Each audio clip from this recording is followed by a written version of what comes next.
नमस्कार। मेरा नाम भाऊ तोरसेकर। आप देख रहे हैं प्रतिवाद। प्रतिवाद मेरा यानी भाऊ तोरसेकर का हिंदी यूट्यूब चैनल है। तो जो भाऊ तोरसेकर को हिंदी में सुनना चाहते हैं वो कृपया प्रतिवाद को सब्सक्राइब करें। दोस्तों, आज मैं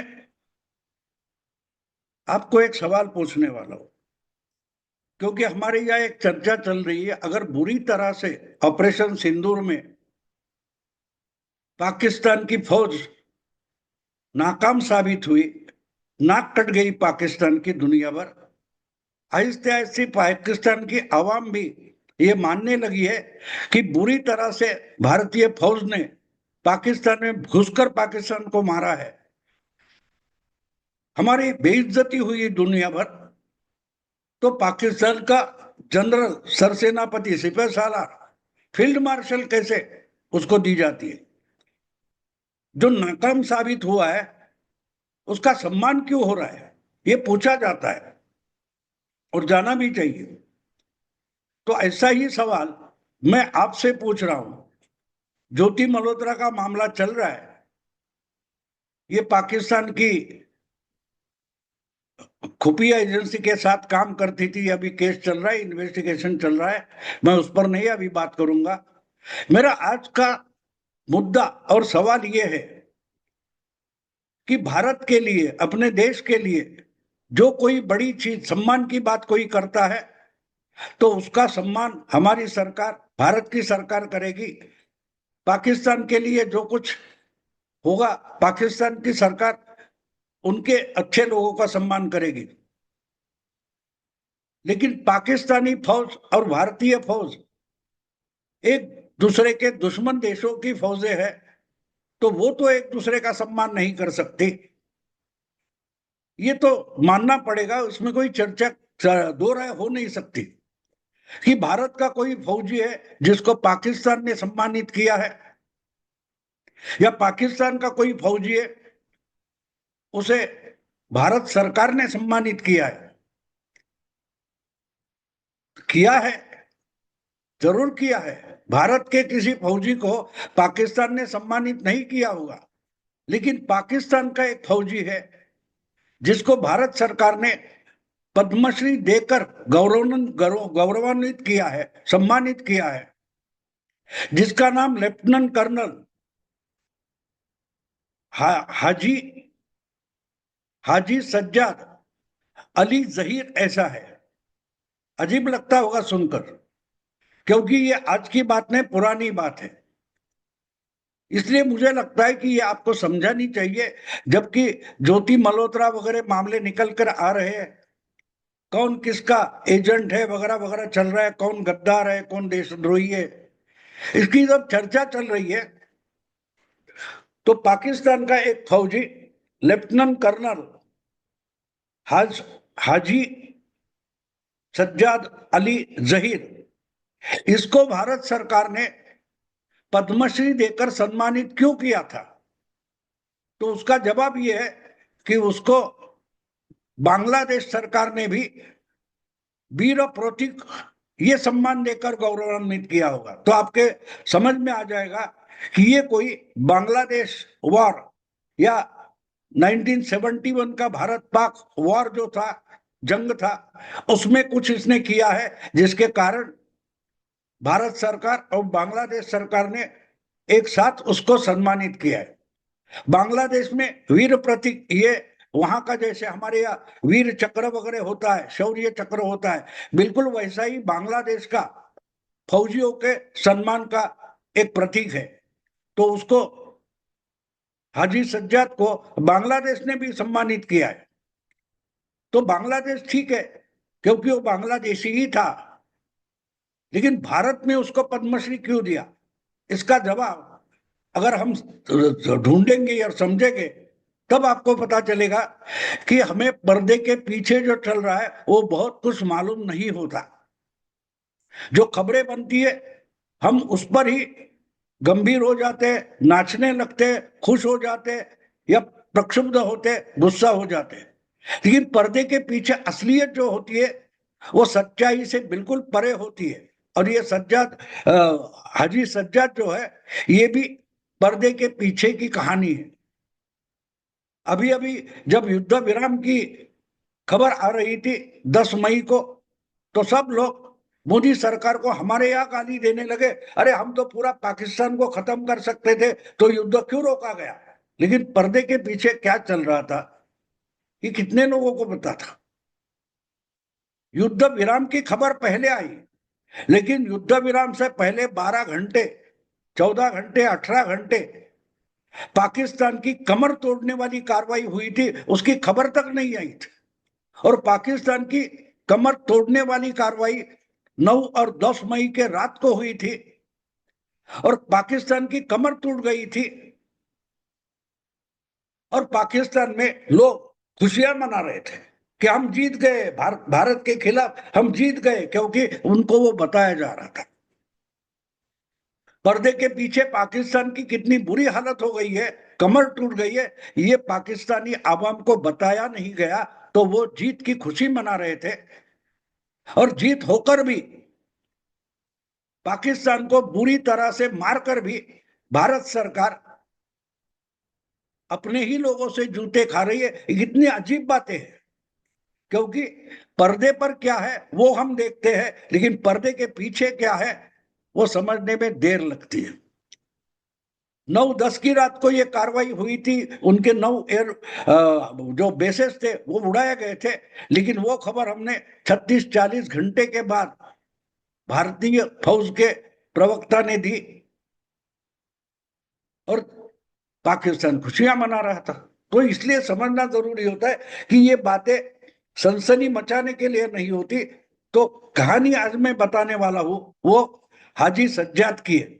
इसको पाकिस्तानी आर्मी का लेफ्टिनेंट कर्नल होने के बावजूद भारत सरकार ने पद्मश्री क्यों दी थी, क्योंकि ये सबसे बड़ा मिसाइल था पाकिस्तान के खिलाफ, जो पाकिस्तान की ही फौज में लेफ्टिनेंट कर्नल था। जब युद्ध विराम की खबरें आ गई कल पिछले 2 हफ्ते में, तो सब लोगों को इंदिरा गांधी और 1971 की जंग याद आ गई, लेकिन उसी जंग का सबसे बड़ा हीरो लेफ्टिनेंट कर्नल हाजी सज्जाद था। ये पाकिस्तानी फौज में था, लेकिन ईस्ट पाकिस्तान का यानी आज के बांग्लादेश का जन्मा हुआ था, और पाकिस्तानी फौज में लेफ्टिनेंट कर्नल था। और ये उस वक्त आज के पाकिस्तान में यानी उस वक्त के वेस्ट पाकिस्तान में था। आर्मी में था, इसलिए उसको पता चल गया था कि बांग्लादेश में यानी उस समय के पूर्व पाकिस्तान में, ईस्ट पाकिस्तान में पाकिस्तान की आर्मी अपने ही लोगों की कैसे कत्ल करने वाली है, उन पर अत्याचार करने वाली है, बलात्कार करने वाली है, ये सब खबर अगर उनको मिली थी, और उसके बाद भारत पर पश्चिमी सीमा से भी हमला किया जाएगा, ये सब डिटेल उसको मालूम थी, उसके कागजात उसके पास थे, क्योंकि वो खुद पाकिस्तानी फौज का एक कर्नल लेवल का अधिकारी था। वो उसने सब कागज समेटे और चुपचाप से अपनी हेडक्वार्टर से निकल गया, कपड़े बदल कर निकल गया, और जहां सुरक्षित जगह थी वहां से एलओसी क्रॉस करके भारत के सीमा सुरक्षा बल के सामने पेश हो गया। बीएसएफ ने उसको अरेस्ट किया, लोकल पुलिस स्टेशन में लाया गया। वहां से जब उसने खबर बता दी, तब उसको दिल्ली लाया गया, और दिल्ली में उस वक्त की जो हमारी रॉ और आईबी एजेंसी थी, खुफिया एजेंसी थी, उनके सामने पेश किया गया। तो उसने डॉक्यूमेंट्स पेश किए और पूरी की पूरी जितनी जानकारी थी दे दी। इसलिए 71 की वॉर शुरू होने से पहले और बांग्लादेश में गड़बड़ शुरू हुई थी, उसकी पूरी डिटेल इंफॉर्मेशन फौजी लेवल पर भारत के हाथ आई थी। लेकिन अपना ही एक कोई कर्नल भारत के हाथ में मिला है, इसकी पाकिस्तान को बिल्कुल खबर नहीं थी। अपना प्लान आधा अधूरा हो सकता है शायद, लेकिन उसकी बहुत सारी इंपॉर्टेंट डिटेल भारत के और भारतीय फौज के हाथ में लगे, इसका पाकिस्तान को पता नहीं था। तो लेफ्टिनेंट कर्नल हाजी सज्जाद ने दिया हुए इंफॉर्मेशन के आधार पर भारत ने क्रॉस चेकिंग कर दिया तो बिल्कुल सही निकला। और उसके बाद जो जो कुछ पाकिस्तान करने वाला था उसमें पाकिस्तान को मुंह की खानी पड़ेगी, इतनी तैयारी भारत ने कर दी थी। फिर हाजी सज्जाद को भारत में ही एक अज्ञात जगह पर लेके गए हमारे लोग, और उसको जो गुरिल्ला वॉर बोलते हैं, टेररिस्ट जैसी एक्टिविटी बोलते हैं, उसमें उसको प्रशिक्षित किया गया और उसको बांग्लादेश की बॉर्डर क्रॉस कर, यानी वहां उस समय की जो ईस्ट पाकिस्तान थी उसकी बॉर्डर क्रॉस करके वहां भेजा गया जहां भारत के कुछ एजेंट्स थे, और वो और शेख मुजीबुर रहमान के जो साथी थे उनसे मिलाया गया और बांग्लादेश मुक्त करने के लिए बांग्लादेश में जो मुक्ति वाहिनी नाम की बागी लोगों की ऑर्गेनाइजेशन थी, इसमें इसको मिलाया गया और आगे चलकर जो हुआ आपके सामने। लेकिन 71 में इंदिरा जी जब थी, प्रधानमंत्री थी, और बांग्ला वॉर हो गया, पाकिस्तान से वॉर हो गया, उसमें भारत की बड़ी जीत हो गई। इसमें सबसे बड़ा योगदान इस लेफ्टिनेंट कर्नल हाजी सज्जाद का था और इसलिए आगे चलकर उसको भारत की पद्म पुरस्कार से सम्मानित किया गया। बांग्लादेश स्वतंत्र हुआ, शेख मुजीबुर वहां के पहले प्रेसिडेंट बने, उन्होंने भी हाजी सज्जाद को उनके देश की मुक्ति में एक बड़ा योगदान के कारण वीर प्रतीक नाम का सम्मान देकर सम्मानित किया था। तो ये हमें समझना जरूरी होता है। हमको लगता है कि बस हमारी फौज बहुत तगड़ी है, बहुत शूरवीर है, इसलिए लड़ाई जीत सकते, बात वो नहीं होती। लड़ने वाले लड़ते हैं, लेकिन रणनीति जो बनाते हैं उन पर पूरा भरोसा रखते हुए हमारे जवान, हमारे सैनिक जान की बाजी लगा देते हैं। लेकिन अगर रणनीति गलत होगी या हमारे में कोई गद्दार होगा तो हमारे जवान बिना कारण शहीद भी हो जाते हैं, बलिदान होता है उनका। तो इसलिए दुश्मन का जो गद्दार होता है वो हमारे लिए बड़ा खुददार होता है, ईमानदार होता है। हाजी सज्जाद बिल्कुल वैसा ही था। वो पाकिस्तान के आर्मी में था लेकिन जन्म से बांग्लादेशी था या पूर्व पाकिस्तान का था, तो वो उस समय पूर्व पाकिस्तान के लिए भारत के साथ हाथ मिलाकर खड़ा हो गया और आगे की लड़ाई में उसने बहुत बड़ा योगदान दिया था।